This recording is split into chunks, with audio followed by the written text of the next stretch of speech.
Good Sunday morning, Northeast Ohio. The good news, we were able to avoid a second government shutdown. The news that will be up for interpretation going forward is the president's declaration of an emergency to up the $1.4 billion he was given in the deal to $8 billion, taking money from these various sources. It's a move that will be challenged and a move that some Republicans in the Senate and former Ohio Governor John Kosich argue would mark a journey down a slippery slope. His declaration of declaring a national emergency is dubious at best, and I think it's important that the courts are able to review this to make sure that we are, to some degree, limiting the ability of presidents of all political parties and of all philosophies to just declare national emergencies. And Casey keeping his options open regarding the 2020 race for president. Meanwhile, Democrats seemingly lining up by the hour to make this likely one of the most crowded fields for the Democratic nomination in decades.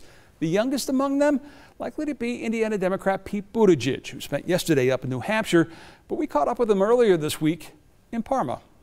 South Bend, Indiana Mayor Pete Buttiegieg is looking to do something no millennial, no Generation Xer for that matter, has done: win the Democratic nomination for president. As somebody who belongs to the school shooting generation, somebody who belongs to the only generation, potentially the first, that will be worse off economically than our parents if nothing is done to change our economic trajectory, I do feel that leaders from my generation have something different to offer to the conversation. Buttigieg is not your typical presidential hopeful. At 37, he's barely beyond the constitutional age requirement of 35 set for those seeking the job.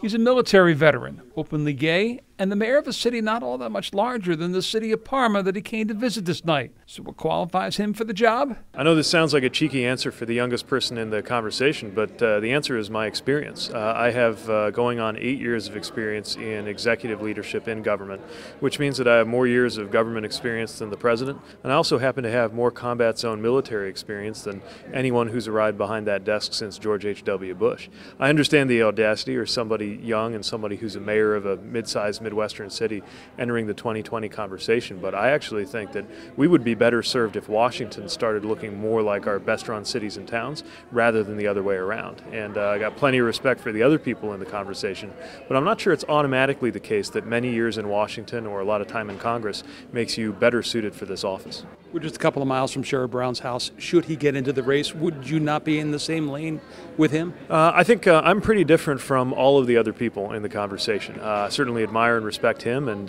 for that matter, all the others in this. And frankly, I think the more people who enter this conversation, the better. I think a widespread field means that more ideas will come to the table, and a bit selfishly, I think that's a favorable environment for newcomers and underdogs, and I'm self-aware enough to know that I'm both of those things. Still, the Buttigieg name is one that has been said a lot of different ways since he announced. So to be clear, we asked the proper pronunciation of the name. Pete. Touché. Well, the office that he and so many others aspire to is the one that we celebrate this weekend in President's Day. And in keeping with the Sunday morning tradition, we take a little time out this morning to celebrate those from Ohio who have held the job. William Henry Harrison, who moved to Ohio from Virginia, was the Buckeye State's first claim to the presidency in 1841. This is an actual copy of his inaugural address. It was 8,445 words long, and that was after it was edited. Never would have made it on Twitter. It was the longest inaugural address in presidential history, and as a result, his presidency was the shortest in history. You see, it was delivered in a cold March rain. He got sick. A month of the day later, he died. He was the first U.S. president to die in office. Spoiler alert, over the next 82 years, Ohio would lay claim to 8 U.S. presidents. Half of them would die in office. Ulysses S. Grant was not one of them. He took the oath of office in 1869 as the 18th president. Presidents 19 and 20, also Ohioans. Rutherford B. Hayes lost the popular vote but won the electoral vote. Sounds familiar. Make America's 38 states great again, though, was not his slogan in 1876. He was followed by James Garfield, who we know by his Lakeview Cemetery memorial, also died in office, his demise coming at the hands of an assassin in 1881. Next up, Benjamin Harrison, grandson of William Henry. Harrison kept his inaugural address shorter than his grandfather's, and as a result lived out his entire term as the 23rd president. William McKinley was the next Ohioan to hold the office. He survived the re-election challenge, only to be gunned down months later in Buffalo at the start of his second term as the 25th president. He's buried in Canton.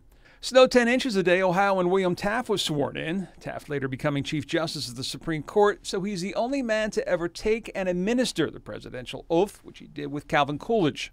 And hard-living Warren Harding was the last Ohioan to call 1600 Pennsylvania Avenue home, but just like Harrison, Garfield, and McKinley before him, it would be his final home, dying of a heart attack in his third year in office. And despite the efforts of Ohioans like Taft, Glenn, Kosich, and Kosich, no Ohioan has held the job since. Senator Sherrod Brown expected to announce next month whether or not he will give it a shot. With Democracy 2019, I'm John Kosich. Enjoy your Sunday.